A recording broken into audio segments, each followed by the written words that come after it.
प्राचीन संहिता गुरुकुलातर्फे मागील 2 वर्षापासून दिग्गजांच्या मुलाखती हे सदर खूप मोठ्या प्रमाणात यशस्वी प्रमाणात चालवले जाते।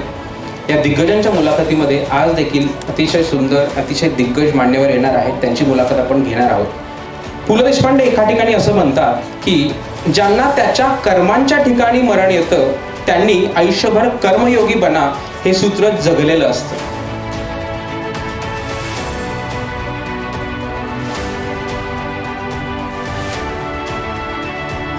कम्युनिकेशन खूप गरजेचे आहे। कम्युनिकेशन म्हणजे काय की आपण जे आहे ते एकमेकांचे चांगले बोलला पाहिजे, एकमेकांचे बद्दल समजला पाहिजे।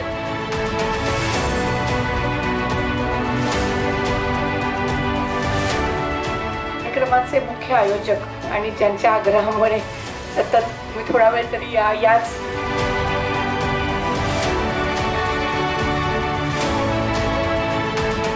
जेव्हा हे छोटे होते कधी वाटलं नाही। त्यांच्या शेजारी बसणारे पण सुरेश मोहिते आमच्याच गावातले आसूतले आहेत आणि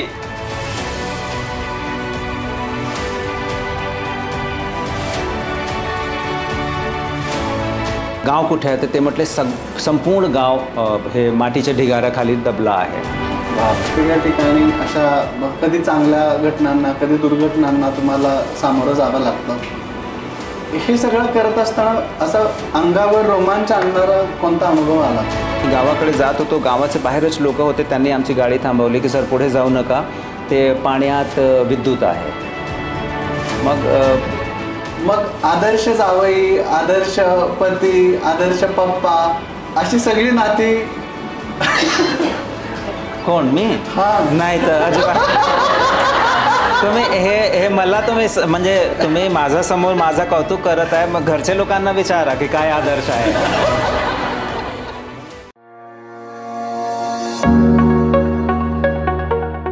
We are honored to welcome a dynamic leader, a visionary administrator, Mr. Saurabh Rao, IAS.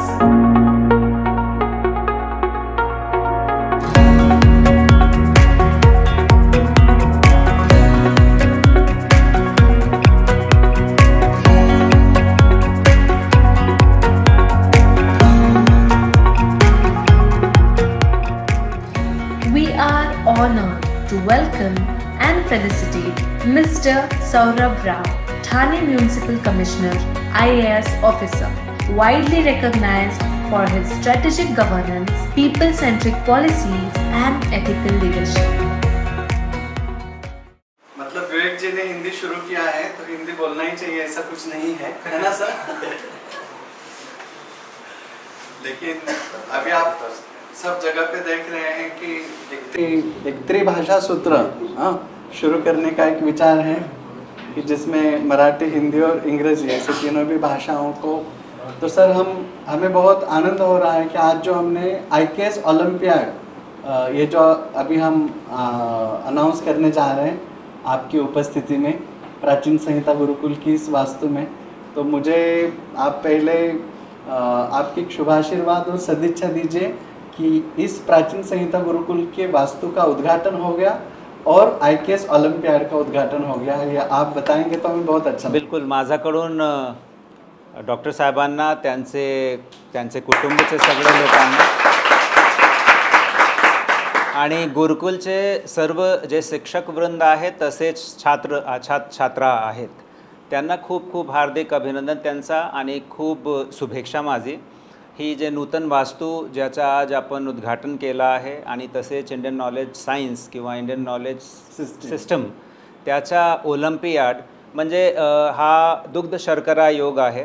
Doctor साहेबांचे जेव्हापासून माझा परिचय आहे तेव्हा ते मला स्पष्ट आठवण आहे की ते नेहमी ही गोष्टी अधूनमधून इवन कॅज्युअल चर्चामध्ये ते नेहमी त्याचा उल्लेख करतात की आपण जेव्हा आमचं जे एज्युकेशन सिस्टम आहे मग तो CBSE असो, ICSE असो, IB असो, IGCSE असो किंवा स्टेट बोर्ड, कुठेही आपला जे खानपान आहे किंवा जे आपले आहारचे विविध घटक आहेत त्याचा काय परिणाम होतो आपले व्यक्तिमत्वावर, आपले आरोग्यावर, याच्या कुठलाही औपचारिक शिक्षण आपल्या मुलांना भेटत नाही. आणि ते नेहमी हे बोलायचे की लहान मुलांमध्ये, लहान बाळांमध्ये हा संस्कार आपल्याला रुजवण्याचा प्रयत्न केला पाहिजे. आणि जर माझा अप्रोच एज्युकेशन मिनिस्टरपर्यंत किंवा सेक्रेटरी एज्युकेशनपर्यंत होऊ शकत असेल तर ते हे सुचवू इच्छित हे होते. सो आपण म्हणतो ना की you beat the change which you want to see in the society. तर डॉक्टर साहेबांनी तोच चरितार्थ केला आहे की त्यांना आपले एज्युकेशन सिस्टममध्ये किंवा आपले सिलेबसमध्ये जे काही परिवर्तन अपेक्षित होते ते त्याची सुरुवात त्यांनी घरापासूनच केली आहे. माझा खूप खूप अभिनंदन. आणि तसेच याच्या अगोदर एकदा मला संधी भेटली होती बारामतीमध्ये. यासारखाच एक सुंदर कार्यक्रमाचे आयोजन झाला होता आणि तिथे गुरुकुलची जे संकल्पना आहे, जे आजसुद्धा ती शास्त्रोक्त संकल्पना सरांनी जिवंत ठेवली आहे. किती सुंदर तो कॉन्सेप्ट आहे. आणि गुरुशिष्य परंपरा, श्रवण, आता आधी तर आपण सगळा जे ज्ञान होता ते श्रुती स्मृतीचे वर आधारित होता, परंतु आता लेखन परंपरासुद्धा आहे. त्यामध्ये आधुनिक तंत्रज्ञानाचा जोडसुद्धा डॉक्टर साहेबांनी दिला आहे. खूप सुंदर प्रेझेंटेशन्स आहेत, बुकलेट्स आहेत, लिफलेट्स आहेत त्यांच्याकडे. सो आता त्याचाच विस्तार म्हणून ही जे वास्तू आहे, आता साहेबांचं मी बोलत होतो, साधारणतः एकावेळी 30 स्टुडंट्स त्यांना इथे प्रशिक्षित करता येते. आणि weekly programmes, 2 weeks, 3 weeks, 4 week programmes, तसासुद्धा क्युरिक्युलम ते डिझाईन करत आहे. तो हा कार्यक्रम खूप यशस्वी हो आणि जास्तीत जास्त स्टुडंट्स आणि जे कोणी इच्छुक लोक आहेत त्यांना याचा लाभ भेटो, याच्यासाठी सुद्धा मी शुभेच्छा देतो.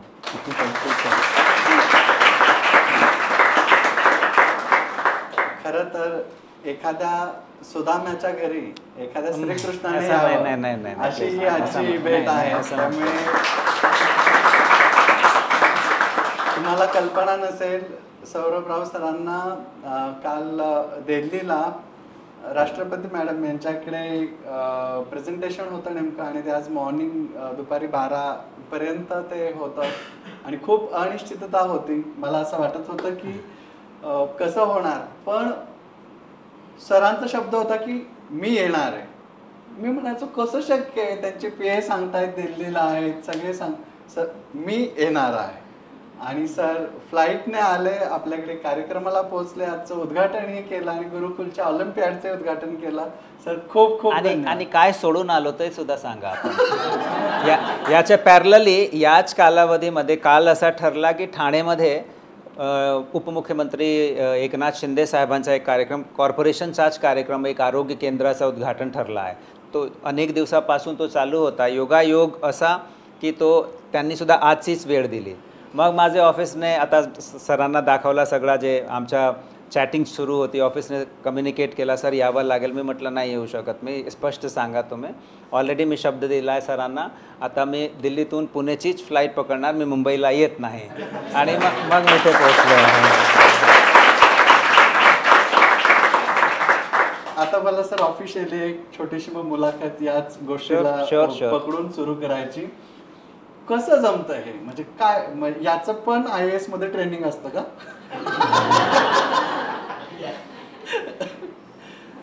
नाही, तसा काही नाही आहे. जसे आपल्याला जमते की एवढे सगळी गोष्टी आपण एवढी सुंदर पद्धतीने, सुनियोजित पद्धतीने आपण त्याचं संचालन करत आहेत.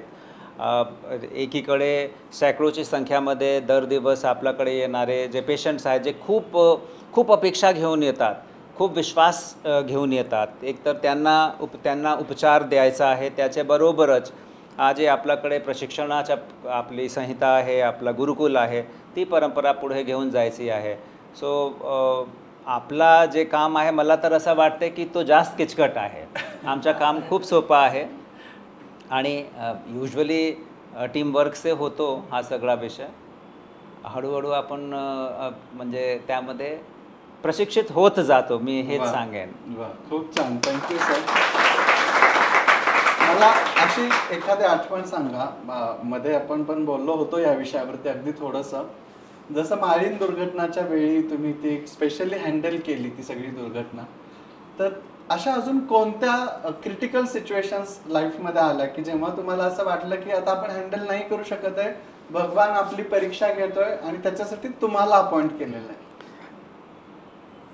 तसा तर मला असं वाटतं सर्वांचे आयुष्यात काही ना काही प्रसंग येतच राहतात की अनेकदा आपल्याला असं वाटते की आता हा प्रसंग किंवा ही घटना आम्ही हँडल करू शकत नाही, आम्हाला काही त्यामध्ये ईश्वरीय मदतची आवश्यकता आहे. मालिंदची दुर्घटनेचा आपण उल्लेख केला, म्हणजे फारच थरारक घटना होती. 31 जुलै 2014चा दिवस होता आणि रात्रभर पाऊस सुरू होता आणि पहाटे बिलकुल 5 वाजता न्यूज आली की भूस्खलन झालं आहे आणि लगेच मी आणि पोलीस अधीक्षक म्हणजे सकाळी 6 वाजता आम्ही इथून निघालो. 3.5 तासाच्या डिस्टन्सवर तो गाव आहे. तिथे पोचल्यावर जेव्हा आमची टीम ऑलरेडी तिथे होती की गाव कुठे आहे, तर ते म्हटले संपूर्ण गाव हे मातीच्या ढिगाऱ्याखाली दबला आहे. बापरे. आणि इथून हा जे 3.5 तास होता, सकाळी गाडीमध्येच मी आणि SP दोन्ही, chief engineer PWD, chief engineer irrigation, disaster मॅनेजमेंटची टीम, फॉरेस्टची टीम, ॲनिमल हजबंड्री, आरोग्य. सो आम्ही तिथे पोहोचेपर्यंत तिथे 40-50 ॲम्ब्युलन्सेस, JCB हे सगळे फटाफट मोबिलाईज होऊन पोचले होते. परंतु चित्र फारच भयानक होता. म्हणजे साधारणतः 8 दिवस तिथे आपला जे मदत आणि बचावचं कार्य आहे तो चालू होता. पहिल्या दिवशी आम्ही 9 लोकांना वाचवायला आम्हाला यश मिळाला आणि नंतर आम्हाला लक्षात आलं की आता NDRFची टीमसुद्धा त्याच दिवशी आली. 8 दिवस मी, पोलीस अधीक्षक आणि NDRFचे जे अधीक्षक होते ते आम्ही तिथेच थांबलो. साधारणतः 151 लोक त्यामध्ये गेले. 350पेक्षा जास्त त्यामध्ये जनावर ते मृत झाले. सो विविध चॅलेंजेस होते. पहिला की जे नातेवाईक आहेत, घरचे लोक आहेत जे मागे राहून गेले आहेत, त्यांची समजूत कसे काढायच्या, त्यांना आपल्याला काउन्सिलिंग कसे करायची, त्यांना इमोशनल सपोर्ट कसे द्यायचा. सो त्याच्यासाठी आपला एक सिस्टम चालू होता. पॅरलली आपण बॉडीज काढत आहेत, त्या बॉडीजच्या आयडेंटिफिकेशन, त्याच्या DNA टेस्टिंग, DNA फुटप्रिंटिंग, त्याला मॅच करणे, मग डिक्लेअर करणे की हे या कुटुंबाचेच आहेत.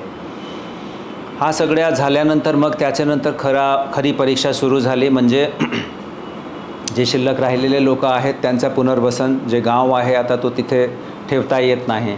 सो नवीन गाव, त्याच्यासाठी आपल्याला जागा आयडेंटिफाय करण्यापासून त्या जागेमध्ये त्या नवीन गाव जर आपल्याला नव्याने बसवायचं असेल तर सगळी सिविक कम्युनिटीज आपल्याला तिथे मूलभूत सोयीसुविधा द्यावी लागतात.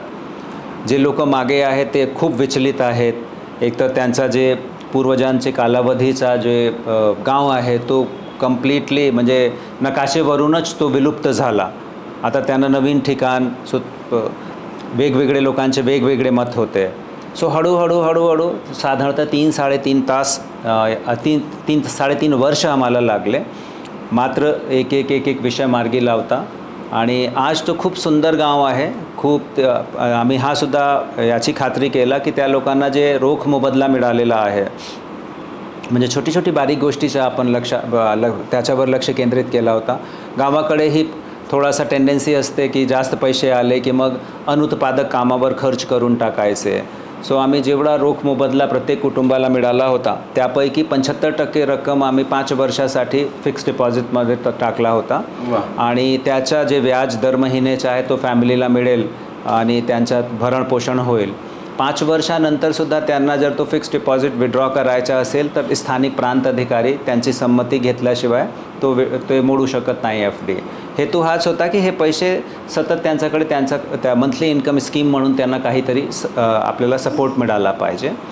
याचे व्यतिरिक्त प्रत्येक कुटुंबाचे किमान एक व्यक्ती 18 ते 35 वर्ष वयोगटाचे जे मुले आहेत त्यांचा आम्ही एक ॲप्टिट्यूड टेस्ट घेतला आणि ज्या स्टुडंटच्या, ज्या तरुणच्या ज्या विशिष्ट गोष्टीमध्ये इंटरेस्ट होता त्याचं प्रशिक्षण देऊन आणि मग MIDCमध्ये सगळ्यांचं नोकरी आपण लावण्यामध्ये आपल्याला यश मिळाला. आणि आज साधारणतः मी म्हणजे खूप प्रामाणिकपणाने आणि गर्वाने सांगू शकतो की प्रत्येक तिथे जे कुटुंब आहे जे आज नवीन मालिन गावामध्ये राहतो तो समाधानी आहे, संतुष्ट आहे आणि शासनाबद्दल आभारी आहे. शासनाबद्दल आभारी आहेत ते शासन म्हणजे त्या मालिन दुर्घटनेतला सहभाग नाही म्हणजे एवढं सुंदर पद्धतीने त्यांनी हँडल केली. सरांमधली माणुसकी, सरांमधलं प्रेम, म्हणजे जो व्यक्ती प्रशासनात असून सुद्धा एवढ्या प्रेमाने किंवा एवढ्या माणुसकीने, आपुलकीने जिव्हाळ्याची नाती जपतोय, तोच व्यक्ती मला असं वाटतं की या पद्धतीचं ॲडमिनिस्ट्रेशन करू शकतो सर. त्यामुळे खरंच hats off to you sir for that great work. सोबत मला अजून एक त्यालाच जोडून प्रश्न विचारावा असं वाटेल की खूप वेगवेगळ्या ठिकाणी तुमचे ट्रेनिंग होतात, खूप वेगवेगळ्या ठिकाणी अशा कधी चांगल्या घटनांना, कधी दुर्घटनांना तुम्हाला सामोरं जावं लागतं. हे सगळं करत असताना असं अंगावर रोमांच आणणारा कोणता अनुभव आला का? बरेच काही अनुभव तसे असतात आमचे. साधारणतः म्हणजे महाराष्ट्रात माझं आगमन झालं 2004मध्ये, 21 वर्ष अगोदर. आणि पहिली पोस्टिंग माझी होती सहाय्यक जिल्हाधिकारी वर्धा.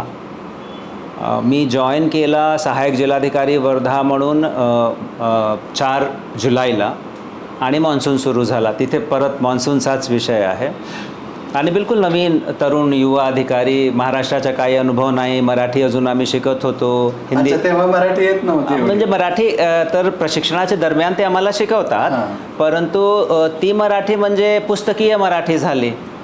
आणि तुम्ही जेव्हा प्रांत अधिकारी म्हणून तुम्ही पोहोचतात तेव्हा लोकांची अपेक्षा काही वेगळी असते. ते पटापट जसे गावाकडे लोक बोलतात तर अर्धी गोष्टी तुमच्या लक्षात येत नाही.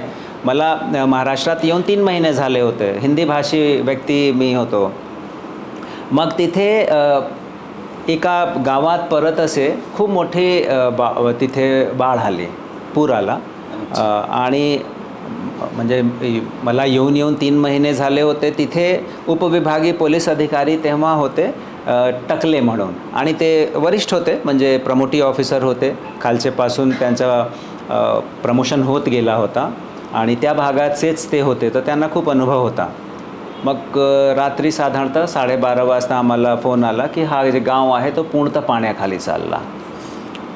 आणि 21 वर्ष अगोदर आधुनिक तंत्रज्ञान एवढा नव्हता, रिसोर्सेससुद्धा आपल्याकडे कमीच होते.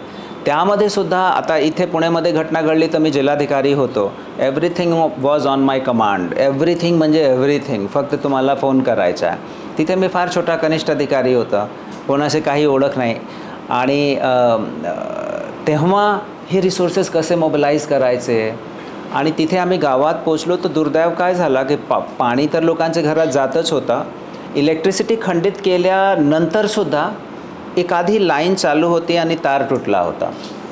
आणि तिथे आम्ही गावाकडे जात होतो, गावाचे बाहेरच लोक होते, त्यांनी आमची गाडी थांबवली की सर पुढे जाऊ नका, ते पाण्यात विद्युत आहे.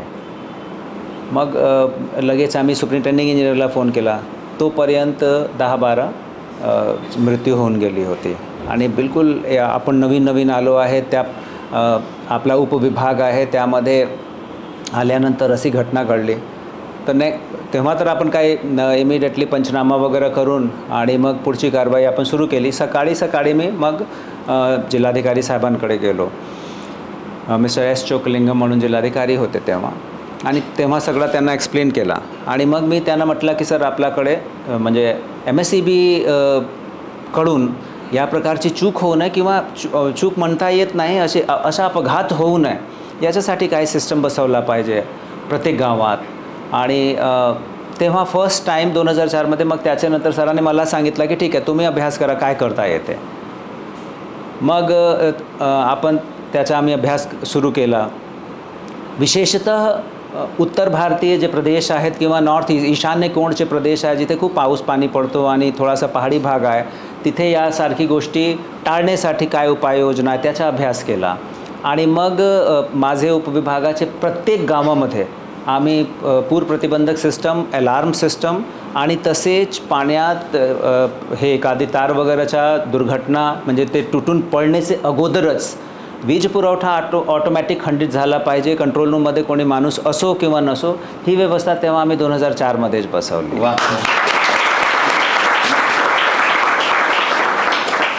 ते समोर व्यक्ती जात आहेत, आपल्या अंगावरती त्यावेळी रोमांच येत आहेत, आपल्याला वाईट वाटतंय, दुःख वाटतंय, पण त्याच वेळी आयुर्वेदाच्या नजरेतून मृत्यूकडे कसं बघताय सर तुम्ही?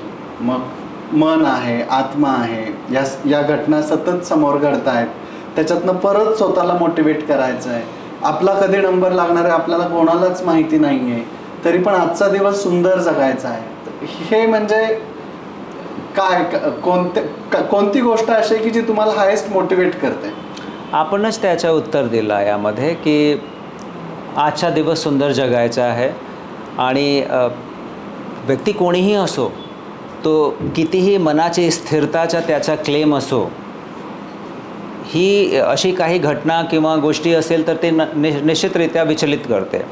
तुमचे घरात असा काही दुर्दैवी प्रसंग घडला असेल किंवा जेव्हा तुम्ही एक शासकीय सेवेत आहेत आणि समाजाची याचा दायित्व तुमच्यावर आहे, तर मग तुमचे अधिकार क्षेत्रात कुठेही अशी घटना घडली तर घरातच तो दुःख पडला आहे अशीच आपली फिलिंग असते. परंतु त्याच्यातून आपल्याला लगेच पुढे जाणे, तिथे खचून न बसता याच्या पुढे काय करता येईल किंवा इथून आपण काय धडा शिकला. जसे मालेंची घटना मी म्हटलं किंवा आरवी म्हणून जे आमचा उपविभाग होता तिथली घटना दुर्दैवी आहे. परंतु आता तिथे प्रशासक म्हणून किंवा लीडर म्हणून तुम्ही त्या भागाचे तुमचा रोल तिथे संपत नाही, उलट तिथून तुमचा रोल सुरू होतो की आता परत यासारखी घटनेची पुनरावृत्ती होऊ नये किंवा ज्यांच्या घरी अशी घटना घडली आहे त्या लोकांना आपण मानसिक आधार कसे देऊ शकतो, त्यांचा मनोधैर्य कसे आपण राखून ठेवू शकतो, त्याच्यासाठी उपाययोजना करणे आपण आणि मग त्या दिशेमध्ये पुढे वाटचाल करतो. भारी, मस्त सर. ही वाटचाल अशी चालत राहणार आहे. काही गमती जमते आणि प्रश्नही सरांना मी मुद्दामून घेणार आहे, कारण सर जेवढा सहज म्हटले की ते आपल्याच कुटुंबातलं कोणतरी एक गेलेलं असतं. तसं मला अजूनही आठवत आहे, आमचे वडील नानासाहेब पाटणकर भाऊ गुरुकुलमध्येच गेले आणि नुकतंच सरांची आणि त्यांची गुरुकुलात भेट झाली होती. सगळं वातावरण सुंदर होतं आणि भाऊ गेले ते समजल्या सर मुंबईवरून भेटायला आल्या, इथे आले, क्लिनिकवरती भेटले. म्हणजे हा जिव्हाळा, ही आपुलकी, हे नातं, म्हणजे नाती कशी जपावीत, मला असं वाटतं की आपण ॲडमिनिस्ट्रेटिव्ह लेवलला असताना सुद्धा हे खरंच सरांकडून घेण्यासारखं आहे. त्याच्यात एक थोडं ट्रिकी क्वेश्चन फक्त सर, की मग आदर्श जावई, आदर्श पती, आदर्श पप्पा, अशी सगळी नाती कोण मी? हां, नाही तर अजिबात. तुम्ही हे मला तुम्ही म्हणजे तुम्ही माझ्यासमोर माझा कौतुक करत आहे, मग घरच्या लोकांना विचारा की काय आदर्श आहे. म्हणजे मला तो अधिकार नाही आहे त्याच्याबद्दल भाष्य करण्याचा. आदर्श पप्पा आहे किंवा नाही हे मुलं सांगू शकतात, आदर्श पती आहे किंवा नाही हे याच्या उत्तर तर मीच देऊ शकतो की ते हेच म्हणणार आहे की अजिबात नाही. जावाई हा होऊ शकते, म्हणजे माझे आई वडील राहिले नाही, आता माझे सासरे आहेत, ते माझ्याबरोबरच म्हणजे आमच्याबरोबरच राहतात आणि मी असा कोणालाही म्हणत नाही ते आमच्याबरोबर राहतात. मी असा म्हणतो हा त्यांचं घर आहे, आम्ही त्यांच्याबरोबर राहतो.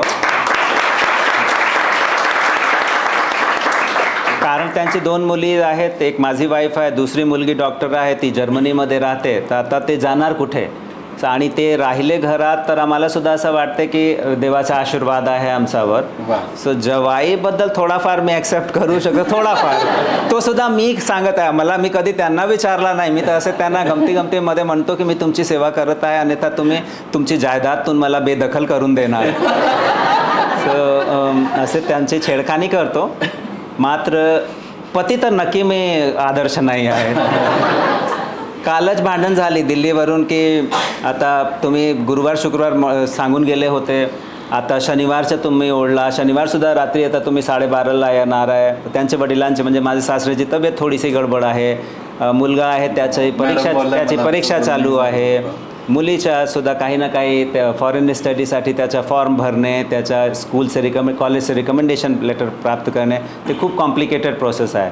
सो त्यांना असं वाटतं की मी मस्त मजा करत आहे त्यांना एक सोडून. परंतु आपले प्रश्नाचा जे हेतू आहे, म्हणजे इथे तरुण मंडळी बसली आहे त्यांच्यासाठी, आम्ही आदर्श असो किंवा नसो, परंतु आम्ही सगळ्यांना, right from us to all of you, भविष्यात हा प्रयत्न केला पाहिजे की जे काही आमचं नातं आहे, मग तो मित्रांबरोबरचं नातं असो, भाई बंधू आपले सिबलिंग्स जे आहे सिस्टर्स आणि ब्रदर्स त्यांच्याबरोबरच्या नातं, हजबंड वाईफच्या, सासू सासऱ्यांबरोबर, आईवडिलांबरोबर, आपले गुरुवर त्यांच्या बरोबर, तो आपला प्रयत्न असा असला पाहिजे की तो छल कपट रहित असला पाहिजे.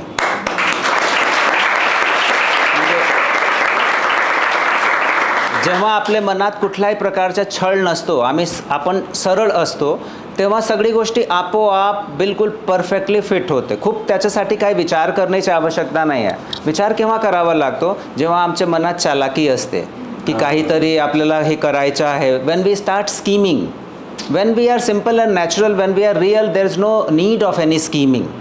सो माझं सूत्र तर हाच आहे की आपल्याला as far as possible we should try and stay very simple, specially in our relations. आणि बाकी सगळी गोष्टी आपोआप फटाफट ते जसे आपण म्हणतो ना की जिग्सॉ पझलसारखा everything fits in the perfect place.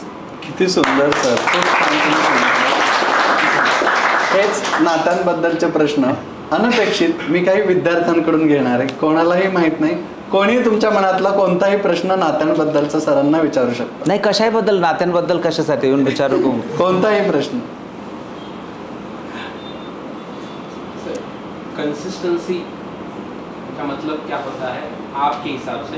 Being an administrative, आप एडमिनिस्ट्रेटिव सेक्टर में हो और कंटिन्यूअसली खुद को कंसिस्टेंटली खुद को एक ध्येय की तरफ प्रेरित रखना होता है, या फिर कभी कभी ऐसे भी लगता है कि मैं क्यों कर रहा हूँ, ये किसके लिए कर रहा हूँ? क्योंकि आपके सेक्टर में तो डायरेक्ट पब्लिक कांटेक्ट बहुत है और उनको आप कौन है ये पता नहीं होता है पर. तो ये कंसिस्टेंट एफर्ट करने की ताकत कहाँ से आती है और इसका प्रैक्टिकल सॉल्यूशन क्या है being a consistent person to do anything? आप पढ़ाई के बारे में बात कर रहे हैं? नहीं, पढ़ाई के बारे में बिल्कुल नहीं बात कर रहा हूँ. Consistent motivate. अच्छा, जीवन के प्रत्येक क्षेत्र में कैसे हम प्रोत्साहित रहें, कैसे हम आगे बढ़ते रहें. मेरा मानना इसमें यह है कि जिस उम्र में आप सारे लोग हैं, रादर उस उम्र के पहले से ही ये आदत पड़ जाती है. और इसमें पुनः घर का वातावरण, माता पिता से जो संस्कार हमें मिल रहे हैं, और उसके अलावा हम स्वयं, हमारे में स्वयं स्फूर्ति कितनी है किसी ध्येय के बारे में, ये 3 महत्वपूर्ण घटक हैं जो स्थिरता को, स्थायित्व को या कंसिस्टेंसी को प्रमोट करता है. सिंपल सी बात, हम लोगों को ये ध्यान रखने की आवश्यकता है कि सुपर ब्रिलियंस जैसा कुछ नहीं होता है, कुछ भी नहीं. मेरा मानना ये है, और सिर्फ ये मेरा मानना नहीं है, बिल्कुल साइंटिफिक फैक्ट है कि hard work can any time beat super brilliance. So मैं क्या कहना चाह रहा हूँ कि कई बार हमें ऐसा प्रतीत होता है, हम सबको होता है, राइट फ्रॉम मेरे ख्याल से ऑनरेबल प्राइम मिनिस्टर से लेके और हम जैसे छोटे मोटे लोगों को, जब हम अपने पीयर ग्रुप के साथ बैठते हैं, चर्चा करते हैं, लोगों से मिलते हैं, तो कई बार हमें महसूस होता है, स्पेशली आप लोगों की एज में, कि अरे मेरा वो मित्र या मेरी वो सहेली कितनी ब्रिलियंट है, जो चीज़ें मुझे समझने में काफ़ी समय लगता. आपने हिंदी में पूछा इसलिए हिंदी में बोल रहा हूँ मैं. जो चीज़ें मुझे समझने में बहुत वक्त लगता है वो कितना आसानी से ग्रैस्प कर लेता है या कर लेती है. लेकिन विश्वास कीजिए, जो बच्चे, जो स्टूडेंट्स या जो व्यक्ति अपने प्रयत्नों में धीरे धीरे मेहनत करते हुए आगे बढ़ता रहता है, वो ब्रिलियंस को कभी भी मात दे सकता है. ये बात पढ़ाई के ज़माने में तो सिद्ध होती है, परंतु आपका प्रश्न उसके बाद का है. लेकिन मैं थोड़ा सा पीछे ले जाके पढ़ाई के ज़माने से ही एग्जाम्पल देता हूँ. हम लोग 7 स्टूडेंट्स का ग्रुप था जब हम यूपीएससी की प्रिपरेशन कर रहे थे, और 7 में से 6 लोगों का सिलेक्शन हम लोगों का हुआ है अलग अलग सर्विसेज में. ये 7 लोगों का ग्रुप ऐसा नहीं हुआ था कि 7 लोगों का ग्रुप एक साथ बना था. हम लोग लगभग 20 स्टूडेंट्स थे जो एक साथ हमने पढ़ाई की शुरुआत की. मैं पूरी प्रामाणिकता से और ईश्वर को यहाँ उपस्थित मान के ये बात कह रहा हूँ कि मैं खुद को उस पूरे ग्रुप में बुद्धि के हिसाब से सबसे पीछे मानता था. और मैं ये सिर्फ बातें बनाने के लिए नहीं कह रहा हूँ। जब मैं ये बात कह रहा हूँ कि मैं ईश्वर को हाजिर मान के ये बात कह रहा हूँ, साक्षी मान के ये बात कह रहा हूँ, तो आप विश्वास कीजिए कि वो मेरी भावना थी। और वो सिर्फ मेरी भावना या मेरे मन की असुरक्षा की भावना नहीं थी, उसमें तथ्य भी था। ये लगभग सभी लोग मुझसे ज़्यादा होशियार थे, मुझसे जल्दी चीज़ों को कैच करते थे। 20 में से धीरे धीरे जो बहुत ब्रिलियंट लोग थे, उनके में अपने लक्ष्य के प्रति जो अटूट श्रद्धा है वो उसका कहीं अभाव धीरे धीरे दिखना शुरू हुआ। उन्होंने 1 आध साल संघर्ष करके रास्ता बदल दिया, कोई बिज़नेस में चला गया, किसी ने खुद के कोचिंग इंस्टीट्यूट शुरू कर दिए, किसी ने लॉ किया हुआ था तो उसने प्रैक्टिस शुरू कर दी। कुछ लोगों की घर की मजबूरी थी, वो सस्टेन नहीं कर सकते थे, एक वर्ष और 7 लोगों जो लास्ट में 7 बचे, उसमें से 6 का सिलेक्शन हुआ और हाईएस्ट रैंक मेरी आई उसमें। और एक बार नहीं, 2 बार, दोनों बार मेरी हाईएस्ट रैंक रही। एक बार इंडियन पुलिस सर्विस में सिलेक्शन हुआ, दूसरी बार इंडियन एडमिनिस्ट्रेटिव सर्विस में सिलेक्शन हुआ। और मैं आज भी अपने बच्चों को भी यही बोलता हूँ कि consistency and continuous efforts they can any time beat super smartness और सुपर ब्रिलियंस। अब आपके सवाल का दूसरा पक्ष कि ठीक है, वहाँ तक तो हो गया, आप सेलेक्ट हो गए, अब आप शासकीय सेवा में आते हो, आप कुछ बहुत बड़े बड़े सपने लेके आते हो, लेकिन यहाँ पे अलग तरह की मर्यादाएं हैं। पॉलिटिकल सिस्टम है जिसमें आपको काम करना है, फंड्स का अभाव है, लोगों की अपेक्षा आपसे बहुत ज़्यादा है। जैसे जैसे सूचना क्रांति का विस्तार हो रहा है, लोगों के मन के एस्पिरेशन्स बढ़ रहे हैं। आम्हाला सगळी व्यवस्था बिलकुल चकाचक पाहिजे, रस्ते चकाचक नीटनेटके पाहिजे, पाणी पुरवठा मस्त व्यवस्थित असला पाहिजे आणि त्याच्यानंतर आपला ड्रेनेजची व्यवस्था, solid waste management. We expect that everything should be done and it should be done immediately. आता जे प्रशासक आहेत त्यांच्यासमोर चॅलेंजेस काय आहे की एक कामात आपल्याला निर्णय घेण्यासाठी एक विशिष्ट प्रक्रियेच्या त्यामध्ये निर्धारण करण्यात आला आहे. तो खूपच आवश्यक आहे. बिकॉज जर ते स्टँडर्ड ऑपरेटिंग प्रोसिजर ती प्रक्रिया नाही राहिली तर साहजिकच आहे की बरेच प्रकारचे लॅप्सेस होऊ शकतात निर्णय घेताना. तो प्रिव्हेंट करण्यासाठी हे सिस्टम तयार करण्यात आला. परंतु त्याचा दुष्परिणाम काय आहे की हा सिस्टम अनेकदा एवढा किचकट आहे की निर्णय घेताना तुम्हाला फ्रस्ट्रेशन होतो, तुम्हाला नैराश्य जाणवतो. एखादी गोष्ट मला 3 महिन्यामध्ये अभिप्रेत होती तो पूर्ण करायला मला 2 वर्ष 3 वर्ष लागत आहे. एखादा सिस्टम आम्ही तयार करतो लोकांची सेवेसाठी सुविधेसाठी, परंतु जोपर्यंत तो सिस्टम उभा होतो तोपर्यंत तो आउटडेटेड होऊन जातो. बरोबर. आता यामध्ये आपला मनोधैर्य कसे टिकून ठेवायचा, यासारखी परिस्थितीमध्ये नैराश्याला बाजूला करून आणि लोकांचे हितासाठी आपल्याला कसे झटायचा हा मूलभूत प्रश्न आहे. इथे मी हाच सांगेन की जेव्हा एका दिवसात आपण शिकू शकत नाही. हे संस्कार हळूहळू आपल्याकडे येतात. The consistency which we are talking about it comes by consistent efforts. जेव्हा अपन बचपन में भी सर जब पढ़ाई करते थे और उनके फ्रेंड्स उनको मिलने आते थे और अगर इनका पढ़ाई का टास्क कंप्लीट नहीं हुआ है तो चिपके से जाके फिर पढ़ाई के लिए बैठते. ओह अच्छा, मैं बता चुका आपको. यस. सो हमारे फ्रेंड्स का ग्रुप आता था और मुझे अगर पढ़ाई करनी है तो मैं दूसरे कमरे में जाता था. वो मुझे परेशान करने के लिए उस कमरे में आते थे. मैंने ये तक किया कि 2-2 घंटे खुद को टॉयलेट में बंद करके मैंने रखा है. स्टूल पे कि टॉयलेट में तो नहीं आएगा कोई, स्टूल पे टॉयलेट में बंद करके मैं पढ़ाई करता था. तो वो एक स्टूल चाहिए, कुछ नहीं, फ़ैन नहीं है, पसीना हो रहा है, गर्मी हो रही है, but I don't want that distraction. तो वहाँ बैठ के अपना अभ्यास करते रहो. आजकल के बच्चों में सर वो डिस्ट्रैक्शन ही ज़्यादा होता है. अब यंगस्टर्स हैं, अब बहुत सी चीज़ें कम कष्ट में चाहिए. मैं एक बात आप लोगों को बताता हूँ. सर ने डिस्ट्रैक्शन की बात की है, तो ये डिस्ट्रैक्शन जो है ना एक तरीके से अच्छा है. ये क्यों अच्छा है?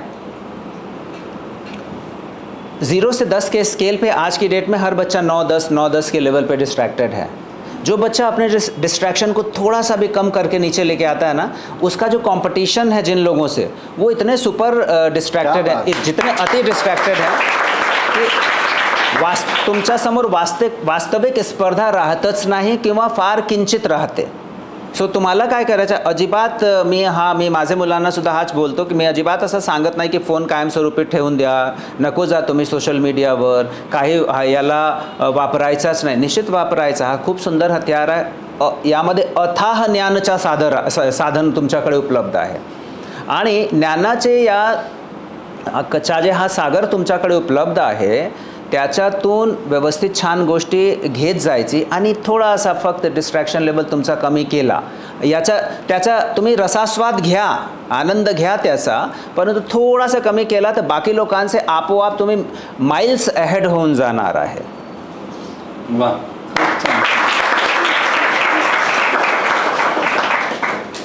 काही बच्चों वही मैं कहने वाला था कि मला असं वाटतं की मुलांना विचारू त्यांना संहिताचा हां सर मला विचारायचं आहे, आता तुमचं फील्ड आहे तर त्या हिशोबाने तुम्हाला एमर्जन्सी सिच्युएशन नेहमी येत राहतात, तर मला विचारायचं यंगस्टरच्या लाईफमध्ये पण अशा एमर्जन्सी सिच्युएशन नेहमीच येत राहतात, मग ते एज्युकेशनल लाईफमध्ये असो किंवा पर्सनल लाईफमध्ये असो, तर त्यावेळी क्विक आणि मोस्ट प्रिसाइज करेक्ट डिसिजन्स कसे घ्यायचे हे मला जी वो भी वही पूछना आपला प्रश्न सुद्धा तोच होता. मला असं वाटतं की फ्रँकली स्पीकिंग याचं काही सूत्र नाही आहे. याचे 2-3 घटक होऊ शकतात की एक की ही घटना किंवा हा जे संकट आहे छोटा मोठा आपले व्यावसायिक जीवनात किंवा आपले वैयक्तिक जीवनात याचं स्वरूप काय आहे. माय रिस्पॉन्स और your response would depend on this factor first. Second की आमच्या स्वतःचा विचार करण्याची आमची पद्धत काय आहे, आमचं व्यक्तिमत्व कसं आहे. आपण सगळे लोक बडिंग डॉक्टर्स आहेत, फाईट और फ्लाईट मोड माझ्यापेक्षा आपल्याला जास्त कल्पना आहे. बट ॲज अ सिनियर जर तुम्ही मला विचारला की रिस्पॉन्स आपला कसा असला पाहिजे, सो मी त्याचा जे पहिला सूत्र सांगेन किंवा पहिला सिद्धांत तो असा की सर्वात अगोदर अशी कुठलीही परिस्थितीमध्ये आम्हाला कॉन्शियसली स्वतःला शांत केला पाहिजे. This should be the first thing, because adrenaline rush असतो, कारण काहीही असो आम्ही ॲजिटेटेड असतो आणि तेव्हा निर्णय चुकण्याची खूप दाट शक्यता असते. So the first thing should be very consciously, which is very very difficult. I am not, म्हणजे तुम्हाला वाटत असेल की असे बसून काहीतरी बोलत आहे ना, जाणीव नाही आहे, मलाही जाणीव की हा खूपच कठीण असतो. आपण चिडचिड सुरू करतो, आपण आपलं संतुलन जातो, तोल सुटतो. आजूबाजूचे लोक जे आमचे टीमचे लोक आहेत, फॅमिलीचे लोक आहेत जे तेव्हा आमची मदत करू शकतात, आपण आपला रोष त्यांच्यावरच काढतो. छोटी सी बात है, फॉर एग्जांपल फैमिली के साथ आपको एयरपोर्ट जाना है आणि काही घडला एन वेळेवर आपको गाड़ी नहीं मिली या आपका डिले होने लगा, तो हम एक दूसरे के ऊपर ब्लेम करना शुरू कर देते हैं. Instead of looking at the problem we start looking at a scapegoat. So first thing what we should do is की consciously we should try and pacify our feelings, की आमचं मन शांत झाला पाहिजे. शांत झाला की बरेच काही गोष्टी आपोआप क्लिअर होऊन जातात. Objective thinking then it immediately starts, जे आपल्याला वस्तुनिष्ठ निर्णय घेणे एखादी गोष्टीबद्दल, बिकॉज क्लॅरिटी आल्यानंतर आपोआप तुम्हाला स्वतः समजेल की हा डिसिजन कोणता होऊ शकते यामध्ये. सो म्हणजे सूत्र तेवढाच आहे की your decision would be as perfect as peaceful you are. वा,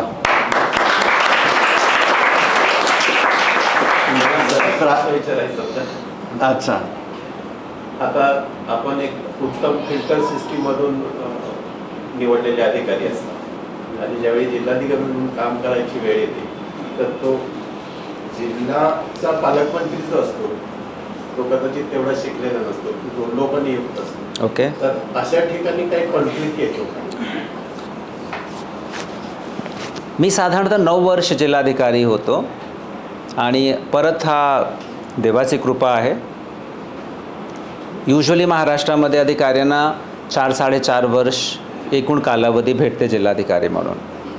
9 वर्षात मी 3 जिल्ह्यामध्ये जिल्हाधिकारी होतो. नंदुरबार म्हणून छोटासा जिल्हा जे आदिवासी दुर्गम भागात खानदेशमध्ये आहे.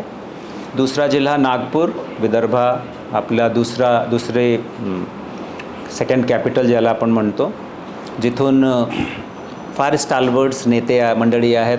गडकरी साहेब तिथून आहेत, देवेंद्र फडणवीस सर तिथून आहेत, RSSच्या मुख्यालय आहे तिथे, आपली उपराजधानी आहे. आणि मग पुणे तर आपोआप दिस इज म्हणजे ब्युरोक्रॅसीमध्ये पुण्याला स्टेट विदिन स्टेट ही संज्ञा देण्यात येते की पुणेमध्ये all the heavy weights they are here. काही नाव घेण्याची आवश्यकता नाही आहे. नाव आपला जे प्रश्न आहे तो म्हणजे की जे इंडियन ॲडमिनिस्ट्रेटिव्ह सर्व्हिसचे ऑफिसर्स आहेत ते हायली क्वालिफाईड असतात. आणि अनेकदा आपला असं म्हणणं आहे की अनेकदा बरेचसे पालकमंत्री त्यांच्या एज्युकेशनल क्वालिफिकेशन तेवढे नसते. माझा पुन्हा यामध्ये 2 टेक आहे. पहिला की जेव्हा आपली देशाची घटना तयार झाली होती तेव्हा आपल्याकडे संसदीय लोकतंत्र हा सिस्टम जे स्वीकार करण्यात आला होता. सो रिपब्लिकन डेमोक्रेसी ज्याला आपण म्हणतो. मग फार साहजिकच आहे की यामध्ये एक आपली कार्यपालिका किंवा एक्झिक्युटिव्ह आहे त्याचे 2 पार्ट आहेत. एक स्थायी कार्यपालिका आणि दुसरी आहे अस्थायी कार्यपालिका. जे ब्युरोक्रॅट्स आहेत स्पेशली इंडियन ॲडमिनिस्ट्रेटिव्ह सर्व्हिसचे officers they are termed as permanent executives. कारण तुम्ही परीक्षा पास करून आले, आता तुम्ही 35-36 वर्ष या सेवेत राहणार आहे. दुसरं आहे अस्थायी कार्यपालिका अर्थात पॉलिटिशियन्स. दर 5 वर्षामध्ये ते येतात, बदलतात. सो पहिला विषय असा आहे की संविधानमध्ये घटनेमध्ये जी संकल्पना आहे ती अशीच आहे की हे रथाचे 2 चाके आहेत. दोघांमध्ये संतुलन असला पाहिजे, दोघांमध्ये सामंजस्य असला पाहिजे, तरच शासनाची गाडी पुढे जाऊ शकते. याला ॲक्सेप्ट करणे खूप आवश्यक आहे. Because this is a system. तुम्हाला आवडत असेल आवडत नसेल ॲक्सेप्ट केला पाहिजे. सेकंड, जरी असा वाटत असेल की इंडियन ॲडमिनिस्ट्रेटिव्ह सर्व्हिसचे ऑफिसर्स एज्युकेशनचे दृष्टीने जास्त क्वालिफाईड असतात. माझा आतापर्यंतचा अनुभव आहे की जे पॉलिटिकल आपली नेते मंडळी आहे त्यांच्यामध्ये प्रचंड लोकज्ञान असतो. त्यांचा जे अनुभव आहे ते तळेगडापर्यंत जाऊन ते काम करतात.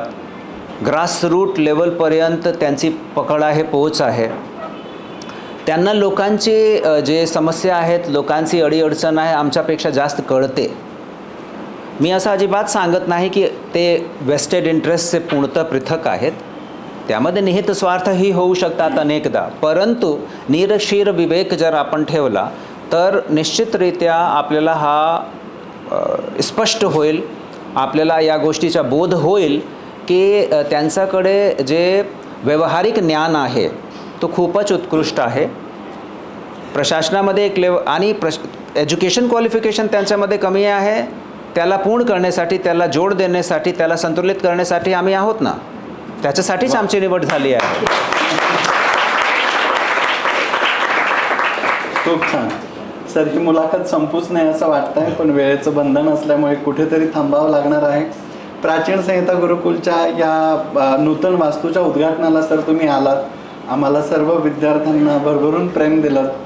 खरं तर विद्यार्थी मला विचारत असतात नेहमी की सर तुम्ही भेटताच की, पण माझा हा प्रयत्न असतो सर की आपल्यासारख्या सर्व विद्वान लोकांची माझ्या मुलांना भेट व्हावी, त्यांना पण ते सहज उपलब्ध व्हावेत आणि हे ज्ञानाचं जे कण आहे ते त्यांच्यापर्यंत पोहोचावेत, म्हणून ते एक धडपड असते.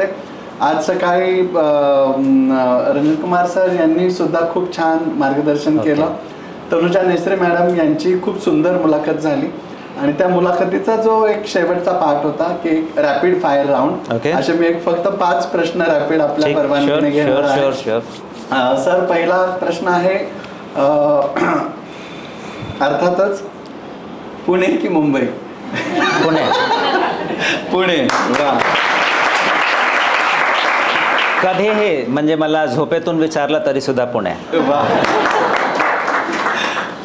रॅपिड फायर मध्ये दुसरा प्रश्न आहे संहिताकडून की वांग्याची भाजी का दुसरी कोणती? दुसरी कोणती? दुसरी कोणती?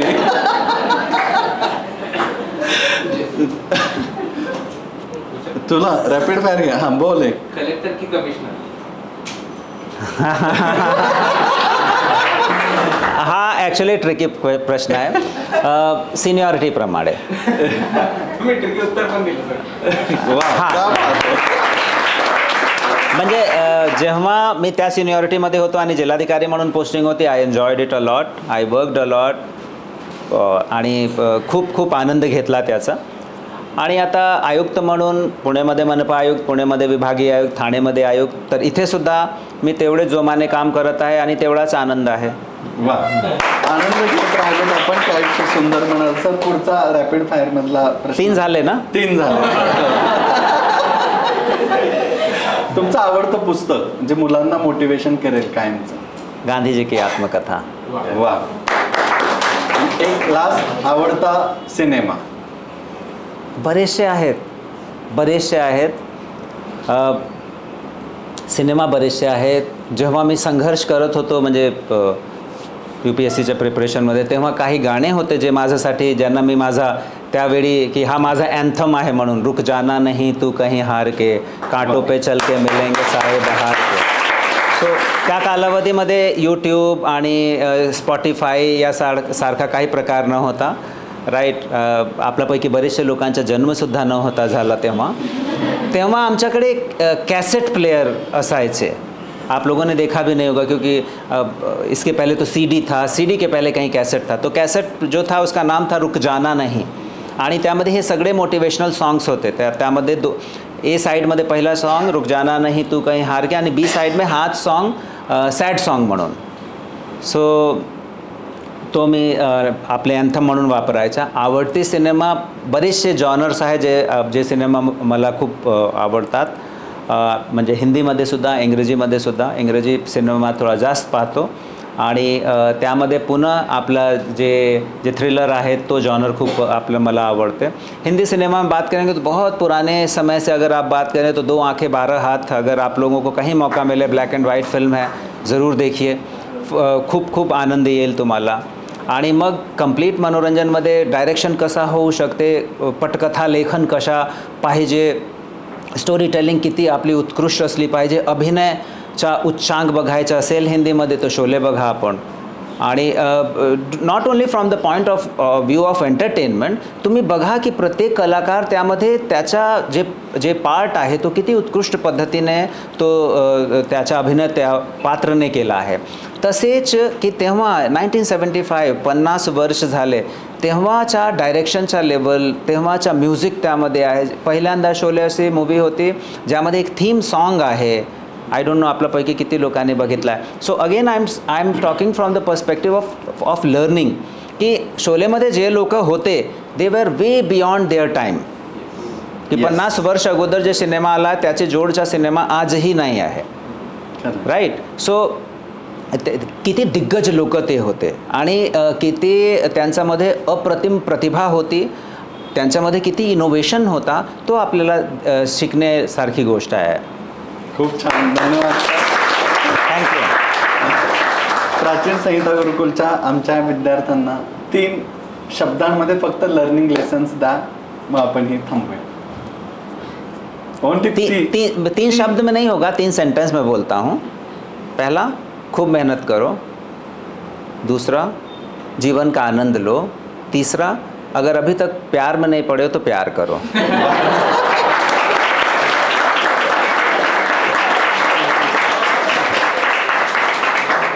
थँक्यू. आपण इथे थांबतोय आज. थँक्यू. थँक्यू. प्राचीन संहिता गुरुकुलचा आपला एक सिद्धांत आहे, जो जास्त प्रेम करतो त्याला नेहमी जास्त समजून घ्यावं लागतं. मला असं वाटतंय की खरंच आम्हा दोघांमध्ये जो कोण जास्त प्रेम करतोय असा प्रश्न पडला तर राव सरांचं प्रेम माझ्यावरचं नक्की जास्त आहे. ते त्यांनी आज प्रूव्ह केलं. Thank you sir. थँक्यू.